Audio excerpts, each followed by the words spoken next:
Bonsoir à tous. Les derniers préparatifs et les répétitions battent leur plein ici à Monaco. On attend dans l'effervescence la visite historique du pape Léon XIV ce samedi. Le premier pape américain de l'histoire a choisi la principauté pour son premier déplacement en Europe, un peu à la surprise générale et avec peu de préavis puisqu'il y a eu à peine 6 semaines pour tout préparer. Alors, que va faire le pape à Monaco et pourquoi vient-il? Ce qu'il va faire désormais, on le sait. Il arrive directement depuis le Vatican en hélicoptère. Il se rendra d'abord au Palais Princier pour une visite de courtoisie et puis à la cathédrale où il a rendez-vous avec les forces vives de l'église monégasque. Et enfin, devant cette chapelle Sainte-Dévote, à la fin de la matinée, il a rendez-vous avec les jeunes et les catéchumènes. L'après-midi, c'est au stade Louis II qu'il va célébrer la messe. Il y aura environ 15 000 fidèles.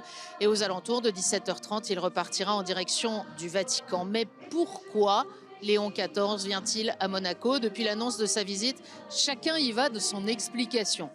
D'abord, sans doute, un bon contact humain, personnel entre le prince Albert et le pape. Ensuite, bien sûr, le caractère catholique à 80% de la population monégasque qui fait vraiment partie de l'identité du pays. Pas une fête nationale ici sans la célébration d'une messe. C'est même inscrit dans la Constitution à l'article 9 qui fait du catholicisme la religion officielle de l'État. Et c'est ainsi que le prince régnier l'a voulu en 1962 en promulguant cette Constitution, de façon que la principauté dispose de repères éthiques et spirituels dans la conduite de ses affaires.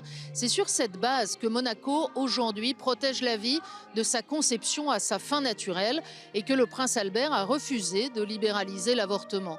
C'est aussi sur cette base que Monaco et le Vatican convergent dans leurs préoccupations pour la sauvegarde de la planète.